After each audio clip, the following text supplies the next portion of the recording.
Je voudrais vous dire quelques mots sur cette page de l'Évangile selon saint Jean, et puis aussi un mot sur les actes des apôtres, puisque dans ce temps pascal, vous l'avez sans doute remarqué, les lectures, la première lecture n'est pas tirée de l'Ancien Testament, mais toujours tirée du Nouveau Testament. Il y a l'Apocalypse en deuxième lecture et les actes des apôtres. C'est un choix très fort de l'Église, dont je voudrais dire un mot tout à l'heure. Mais déjà, sur cette page de l'Évangile selon saint Jean,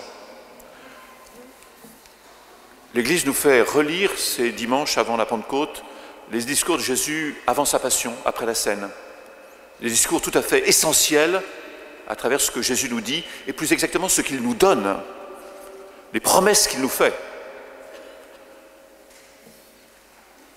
Dimanche dernier, nous entendions cette partie de son discours, du discours de Jésus, qui nous rappelait ce grand commandement, qui récapitule toute la loi, et la hausse plus haut encore, nous donnant vraiment une clé.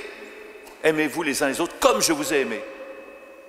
Jésus ne doute pas que nous puissions recevoir à ce point la richesse de la grâce de Dieu, que nous puissions vivre comme Dieu, comme lui, Jésus nous a aimés.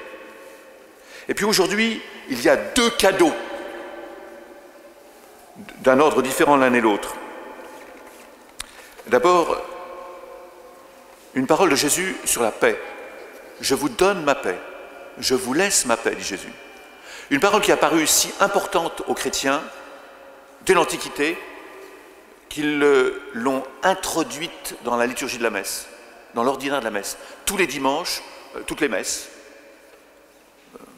Si vous allez à la messe en semaine, vous vérifierez, ça marche aussi en semaine. Nous entendons cette parole avant la communion. C'est ma paix que je vous donne, non pas comme le monde la donne. Je vous laisse cette paix. Parce que les chrétiens d'emblée, l'Église d'emblée a compris que c'était une parole forte de Jésus. Nous avons besoin de laisser grandir en nous cette paix, cette sérénité, cette qualité de la vie divine face à un monde où nous sommes encore insérés jusqu'au royaume, un monde qui est marqué par les tribulations, des violences, des choses contraires, des contradictions, de sorte que notre cœur facilement peut verser loin de l'exigence de cette charité que j'évoquais premièrement. Donc, Jésus dit à ses disciples, nous dit, disposez votre cœur pour accueillir cette paix. Du côté de Jésus, c'est clair, il nous donne cette paix. Maintenant, est-ce que nous la recevons? Est-ce que nous la laissons entrer profondément en nous, au point de devenir à notre tour artisans de paix? C'est une des béatitudes. Bienheureux les artisans de paix, dit Jésus. Goûtez ce bonheur d'accueillir le don de Dieu, de le laisser prendre racine en vous. Je le dis à tout le monde, mais je le dis aussi et particulièrement aux confirmants, qui sont précisément à un âge où le sens de notre liberté fait qu'on réagit parfois très fortement devant les injustices de ce monde. Vous ne réagirez en chrétien devant les injustices de ce monde que si vous réagissez avec un cœur paisible. Avec un cœur paisible selon le cœur et l'esprit du Christ. Non pas comme le monde la donne, cette paix, mais comme je la donne, dit Jésus. Et ça veut dire quoi ça? Ça veut dire, l'exigence de cette paix, c'est de se désapproprier de soi-même, de s'oublier quelque peu soi-même, pour vouloir le bien, non seulement vouloir, mais faire le bien pour autrui, pour l'autre, y compris pour ceux qu'on peut appeler nos ennemis. Aimez vos ennemis, dit Jésus. Si vous aimez ceux qui vous aiment, qu'est-ce que vous faites d'extraordinaire? Aimez vos ennemis. Et donc, construisez aussi la paix pour vous. Concrètement, ça veut dire que l'ennemi d'aujourd'hui, celui que d'une manière ou d'une autre on accuse de toutes sortes de maux, et de fait, il y a matière, l'ennemi d'aujourd'hui, nous ne pouvons le considérer dans le Christ comme l'ami de demain. Et si c'est l'ami de demain, nous n'allons pas le considérer seulement comme ennemi, nous n'allons pas le mépriser, nous n'allons pas l'humilier, nous allons construire des chemins pour que plus vite nous puissions, peut-être pas demain, mais bientôt, être à nouveau amis. La paix selon Jésus, grand bien. Mais Jésus, dans cette même page de l'Évangile que nous avons entendue, nous offre plus encore un autre don, cadeau, l'Esprit Saint. Jésus voit bien ses disciples qui sont un peu désarçonnés, on le comprend. Au moment où Jésus va passer de ce monde à l'autre, va donner sa vie, qu'il va y avoir la passion, il sent bien que l'heure est grave.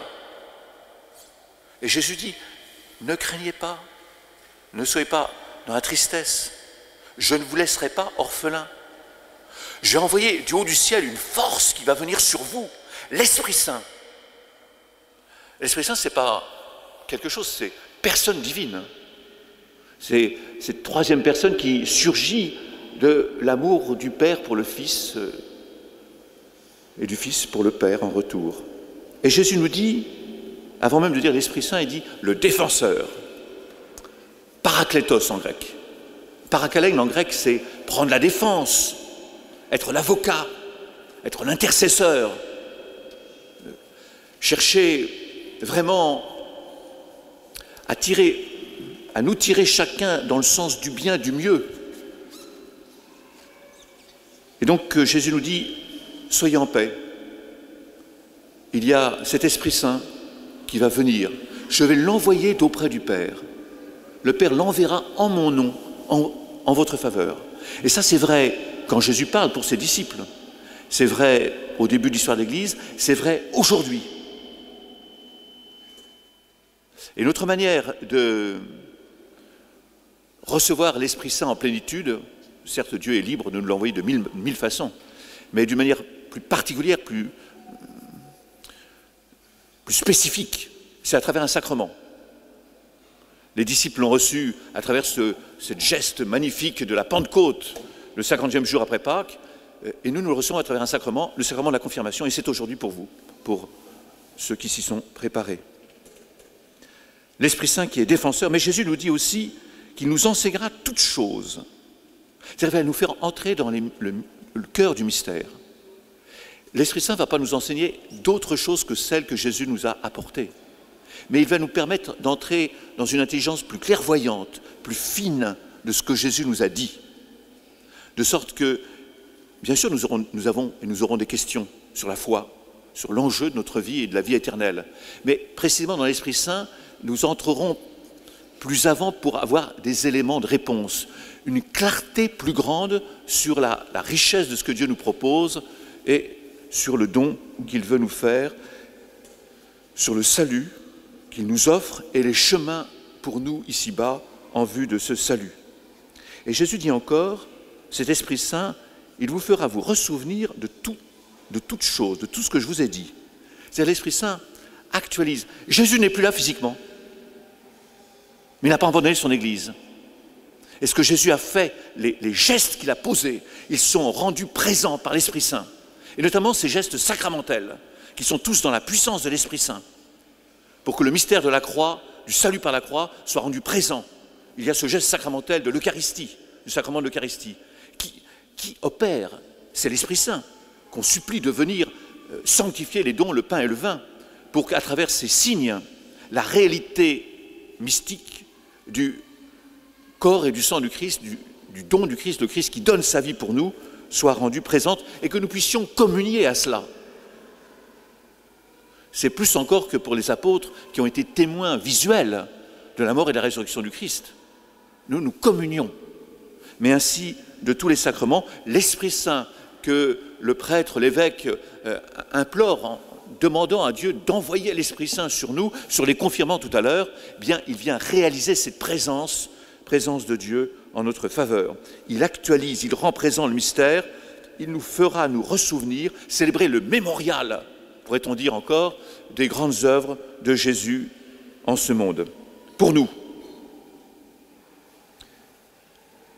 le commandement nouveau, qui est une grande clé, la paix à recevoir pour pouvoir la donner, et l'Esprit Saint qui va nous introduire dans tout cela, et nous permettre jour après jour, même dans les tribulations, d'être ceux qui aiment ou qui s'efforcent d'aimer comme le Christ nous a aimés, en donnant notre vie, ceux qui reçoivent cette paix, chaque jour la supplie le Seigneur de leur donner plus largement pour pouvoir en témoigner plus fortement.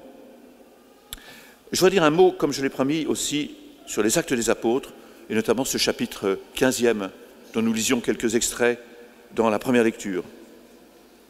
Je vous laisse le soin de commenter l'Apocalypse. Ça, c'est un sujet plus difficile, donc je fais confiance à l'Esprit Saint en vous pour commenter l'Apocalypse. J'en viens aux Actes des Apôtres. On pourrait dire le livre de l'Esprit Saint. Si vous faites une lecture un peu attentive des Actes des Apôtres, vous verrez que Saint Luc, inspiré par l'Esprit Saint, présente l'action de l'Esprit Saint avec les mêmes verbes, les mêmes mots, les mêmes clés que ceux qu'il utilise pour parler de Jésus ressuscité dans la fin de son évangile. Il y a vraiment Jésus, le premier défenseur, notre premier intercesseur auprès du Père, et l'Esprit Saint, le second paraclet, qui poursuit et achève dans le monde l'œuvre du Christ, l'amène à sa plénitude. Et Saint Luc, inspiré par l'Esprit Saint, a bien senti cela, il le manifeste en montrant que telle était l'action de Jésus, telle est l'action de l'Esprit Saint. Quand vous lisez le livre des Actes des Apôtres dans son ensemble, ce que nous faisons jour après jour dans ce temps de Pâques, à la liturgie de la messe, liturgie de la parole dans la messe, eh bien, nous entendons, l'Esprit Saint nous a poussés à faire ça. L'Esprit Saint nous a interdit, l'Esprit Saint nous a demandé. On a l'impression qu'il est là, on le voit, il nous parle, il pointe son doigt, il élève parfois un peu la voix, comme Jésus. Dans ce passage précis des Actes des Apôtres que nous avons lu, il y a cette présence d'une densité étonnante du livre des Actes, de l'Esprit Saint dans le livre des Actes. Le livre des Actes, d'ailleurs, c'est le seul livre, on pourrait dire, qui est un livre ouvert, qui n'est pas achevé. Les évangiles sont achevés. Jésus est ressuscité, monté au ciel, terminé l'évangile. Terminé. Ça commence à mettre en œuvre, mais le récit est terminé. Les Actes des Apôtres, c'est-à-dire les actions, qu'est-ce qu'ont fait les apôtres? Alors on nous raconte ce qu'ont fait Pierre, Paul, Étienne, Philippe. Mais le livre des Actes des Apôtres continue. Au XXIe siècle, à Saint-Nizier, les apôtres du XXIe siècle reçoivent la confirmation. Voilà, ça va être dans les journaux, je suppose, demain. Hein, chapitre 1553 des Actes des Apôtres. C'est vous, c'est nous qui écrivons les Actes des Apôtres d'aujourd'hui. Et ce n'est pas moins riche, moins fort, moins dense, moins sanctifié par l'Esprit Saint que du temps de Paul, et pourtant, hein, du temps de Paul, du temps de Pierre, du temps de Jacques, d'Étienne, Philippe, les autres. Dans ce passage donc des Actes des Apôtres d'aujourd'hui, on évoque, peut-être ça vous surprend, parce que ce n'est pas sur l'image qu'on a de l'Église des Actes, un débat difficile, on peut dire même houleux, ça a discuté ferme, dans l'Église première à Jérusalem. Sur une question, il y a d'autres débats houleux dans les Actes des Apôtres, plutôt, mais sur des questions moins essentielles. Là, c'est une question absolument essentielle. Est-ce qu'il faut que les païens qui se convertissent au christianisme passent par le judaïsme et les pratiques du judaïsme, notamment la circoncision? Ou est-ce que le païen qui se convertit à Jésus-Christ se convertit directement et rentre directement dans le christianisme, sans passer par le judaïsme? Nous, ça nous paraît une question peut-être un peu lointaine. À l'époque, c'était une question essentielle sur le plan de la mission, l'évangélisation. Et les uns disaient une chose, les autres disaient une autre chose. Et on comprend bien, les chrétiens venus du judaïsme, ils avaient toute cette richesse du peuple de Dieu qui accompagne son peuple, les prophètes, les patriarches. Ils disaient, il faut hériter de cela. Bien sûr, nous héritons. Mais la grâce du Christ, de quelque sorte, nous fait rentrer directement dans cette nouvelle alliance. Et donc, il y a un débat pour les nouveaux ou les futurs bientôt confirmés qui rentrent d'une manière nouvelle dans l'Église, non plus seulement ceux qui reçoivent, mais aussi ceux qui sont appelés à être des pierres pleinement vivantes, à donner, à rayonner, à exprimer, à évangéliser. Je crois que c'est juste de dire que dans l'Église, ce n'est pas un lieu, une communion sans difficulté, sans débat, et sans débat qui peuvent être assez houleux. Ce n'est pas béni oui. De fait, regardez l'histoire. Ce que nous apprend ce passage du livre des Actes, c'est qu'effectivement, il y a des difficultés. Il y en a eu de profondes, de plus légères, et il y en aura encore. Et on voit bien les débats actuels de l'Église sur certains sujets qui nous touchent profondément, la famille en particulier, mais ce qui est spécifique à l'Église en tant que communion sainte, mue par l'Esprit Saint, éclairée par l'Esprit Saint, c'est un mode, on pourrait dire pour parler moderne, un mode de résolution des conflits. On ne va pas se taper dessus, on ne va pas se couper en petits morceaux, bout de communauté ici, bout de communauté là, chacun avec notre petit truc et notre drapeau. Mais qu'est-ce qu'ils font, les chrétiens de l'époque, avec cette grande question, faut-il faire judaïser les convertis? Eh bien, ils décident d'une assemblée des anciens à Jérusalem. C'est ce qu'on a appelé le premier concile œcuménique. C'est peut-être un mot exagéré, mais ça veut dire on a rassemblé voilà, tous ceux qui comptaient, voilà, les apôtres, les anciens de Jérusalem, et on a ouvert le débat, largement. Pierre a parlé, Paul a parlé plus fortement encore, ensuite Jacques, l'ancien, aussi s'est exprimé. Et ensuite il y a, c'est ce que nous dit dans le texte de manière précise, il y a une décision qui est unanime.